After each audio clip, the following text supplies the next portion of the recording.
Africa is the ultimate hunting destination with more species and hunting opportunities than anywhere else in the world. But traveling to a distant land where creatures and cultures are different can be intimidating. Unfortunately, this lack of knowledge has prevented many a sportsman from experiencing the hunt of a lifetime. But it doesn't have to be that way. Hi, I'm Steve Scott, host of Safari Hunters Journal. As host of America's first and longest running African hunting series, I've had the privilege of experiencing more than 100 African safaris. And in that time, I've learned a thing or two about hunting in the Dark Continent, and I want to share some of that knowledge with you. From planning your first safari and the equipment necessary, to what happens when you're actually on the ground, to getting you and your trophies home safely, I'll share the tips and tricks that I've learned in 3 decades of hunting the Dark Continent to help make your first safari a rousing success. So if you're ready, let's get started. Safari 101 is about to begin.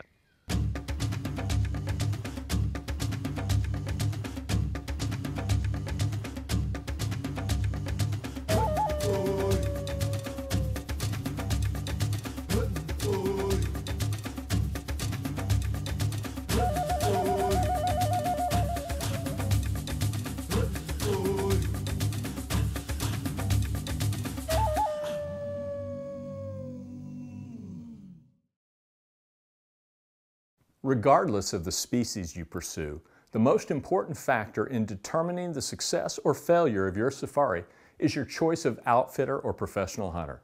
The professional hunter, or PH, will be the person with which you have the most contact during your hunt. In fact, your PH will take on a number of roles during your time in the bush, including that of guide, tracker, coach, bartender, counselor, waiter, mechanic. Being part of a country's professional hunting association, like the Professional Hunters Association of South Africa, or FASA, or the Namibian Professional Hunters Association, or NAFA, is a good way to help ensure your prospective PH is qualified and in good standing with his peers. Safari and hunting conventions are a great way to meet with a number of potential hunt operators in a short period of time, and without having to cross the Atlantic to do it. By spending time with a professional hunter, by discussing generalities and areas of species, Africa is by far the most cost-effective big game hunting destination on the planet. With many quality 4 to 6 species hunts available in South Africa and Namibia, costing less than most Western hunts in the US and Canada, and that includes airfare. If your destination is South Africa, you should have a copy of SAP Form 520 completed but unsigned when you arrive in Johannesburg. A porter will take your guns to the kiosk near your baggage claim. Show the official your baggage claim chit and sign the book where instructed. The porter will then take your case to the South African police station for inspection.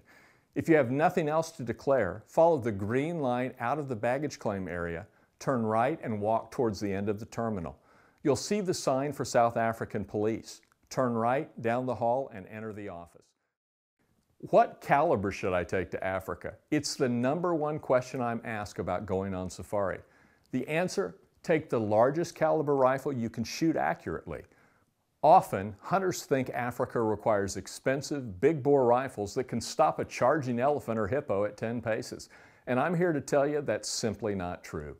Of course, bigger is better for large game, but the key is your ability to shoot the rifle accurately. Every PH in Africa will...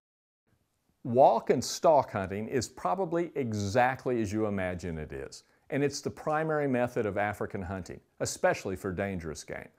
Walk and stalk can be a simple walk through the bush in hopes of cutting a fresh track or running across game, but most of the time it involves locating a track, usually at a waterhole, then following the spoor in hopes of overtaking the game.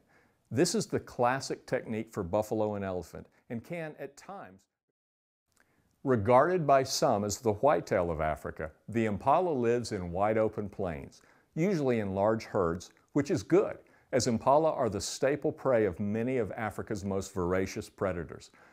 Due to its smaller size and lack of tenacity by African standards, any legal caliber in expanding... Even though you've heard it throughout this DVD that shot placement is the most important aspect of success for your hunt, it is the area that most North American hunters have difficulty with. Now, I'm not being critical of our citizens' shooting abilities. In fact, most PHs will tell you that Americans and Canadians as a group are some of the better shooters in the world. Why then do so many of us have trouble putting African game on the ground? You see, it's not that our aim is bad. Most of us simply aim in the wrong place. Since my child